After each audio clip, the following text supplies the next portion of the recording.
Prosseguindo, concordância. Vamos para a definição. O que é concordância? É o modo pelo qual as palavras alteram suas terminações para se acomodarem a outras palavras. Traduzindo, concordância é o modo pelo qual uma palavra vai se modificar para combinar com uma outra palavra, certo? Isso é concordância. Concordar, eles vão se igualar, vão combinar, tá? A concordância verbal trata das alterações do verbo para se acomodar ao seu sujeito, tá? Ou seja, quando nós fazemos a concordância verbal, nós alteramos o verbo para que ele concorde com o sujeito, ou seja, para que ele combine com o seu sujeito. Exemplo, se o sujeito está no singular, o verbo estará no singular. Se o sujeito está no plural, o verbo estará no plural. Como regra geral, o verbo concorda com o seu sujeito em pessoa e número, tá?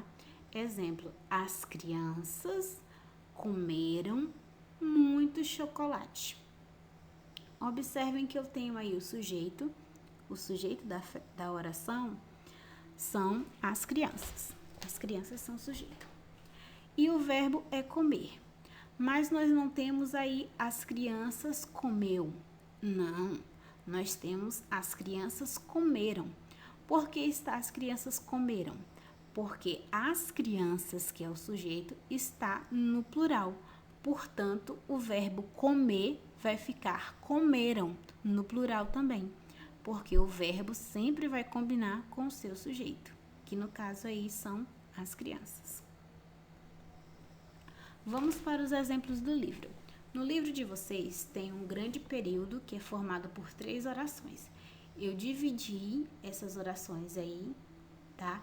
Então, nós temos 3 partes, ok? E nós vamos ver que em cada uma dessas orações nós vamos ter sujeitos diferentes, tá? E o verbo vai concordar de uma maneira diferente. Na primeira oração, tá? Diz assim: quando uma televisão ou um computador com pouco tempo de uso mostram problemas, olha só, quem é o sujeito?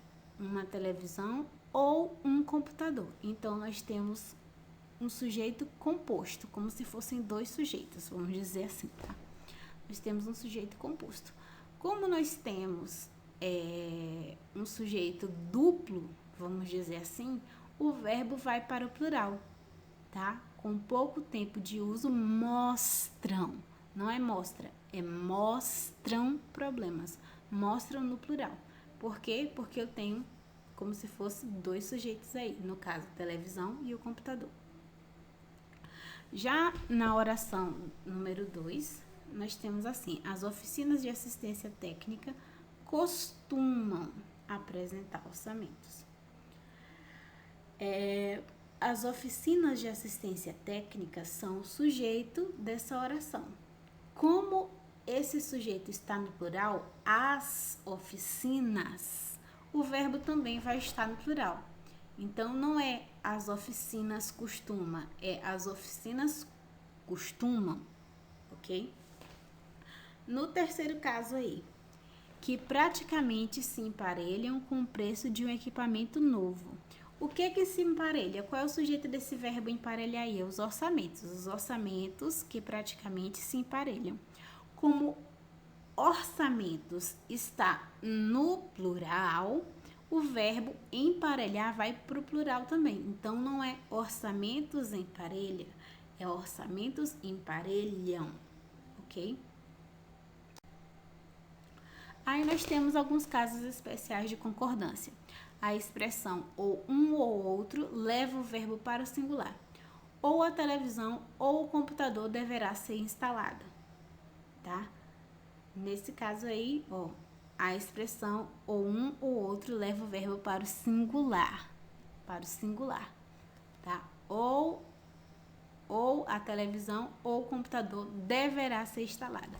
Como tem a expressão aí de um ou outro, o verbo fica no singular, deverá ser instalado. A expressão um dos aceita o verbo no singular ou no plural. Então, nessa frase aqui, Um dos procedimentos que mais causa, pode ser um dos procedimentos que mais causa ou um dos procedimentos que mais causam danos, tá? Por causa da presença da expressão um dos, que aceita singular e plural.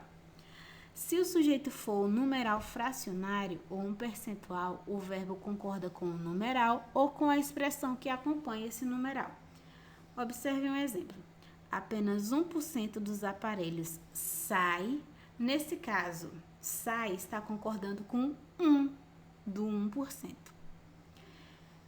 Mas poderia ser também apenas 1% dos aparelhos saem. Se fosse saem, é porque estaria concordando com a palavra aparelhos. Então, quando eu tenho um sujeito que é numeral ou um percentual, eu posso concordar com o número que está escrito ou com a palavra que acompanha esse número. No caso, eu posso concordar com o numeral 1 ou com aparelhos, tá bom? Se o sujeito for expressão partitiva, ou seja, indicar parte, indicar uma porção, tá? Com as expressões uma porção de, uma parte de, a maioria de, ou coletivo no singular, acompanhada de palavra no plural, o verbo pode estar no plural ou no singular. Por exemplo, uma multidão de consumidores prefere. Se eu escrever uma multidão de consumidores prefere, é porque eu vou estar concordando com multidão. E se eu escrever uma multidão de consumidores preferem, é porque eu vou estar concordando com consumidores. Então, quando eu tenho as expressões que representam partes, tá? Porque uma multidão é uma determinada parte de pessoas ou um coletivo, tá? Multidão é um coletivo de pessoas. Eu posso ter o verbo no singular ou no plural, tá? Então, prefere ou preferem. Vamos para o segundo assunto, que é a pontuação. Nas pontuações nós temos as reticências, que elas indicam a interrupção de um pensamento, uma dúvida, a hesitação e uma ideia que vai além do que está expresso. Nesse caso aqui, ó, por exemplo, a barriga é de canguru, certo? Perceberam essa pausa que eu dei aí na hora de me expressar? A barriga é de canguru, certo? É quando indica uma interrupção do pensamento, uma interrupção da maneira de se expressar, tá bom? Aspas. As aspas, elas marcam a citação de um discurso ou destacam palavras. Por exemplo, segundo Aristóteles, o homem é um animal político. Aí eu tenho uma citação que é um discurso feito por Aristóteles, é uma frase do filósofo Aristóteles. Quando nós fazemos uma citação, essa citação vem entre aspas, tá? Se eu quisesse dar destaque a uma palavra também, por exemplo, digamos que em algum texto eu seja obrigada a utilizar uma palavra estrangeira, uma gíria ou um regionalismo, essa palavra ela deve vir destacada entre aspas também, porque a aspas serve para dar um destaque, uma separação também. Parênteses. Os parênteses servem para dar um destaque. Em geral, explicações, tá? Esses destaques são explicações na maior parte dos casos. Observem os exemplos. Características dos marsupiais. Aí, quais são esses animais marsupiais? Gambás, cangurus e etc. Tá? A gente tem aí exemplos com um recurso de explicação. Então, os parênteses servem para dar um destaque, que em geral são explicações, tá? Essa foi a nossa aula de hoje. Obrigada pela atenção de vocês. Um grande abraço. Qualquer coisa, assistam essa aula várias vezes, até vocês entenderem completamente o conteúdo, certo? Abraços.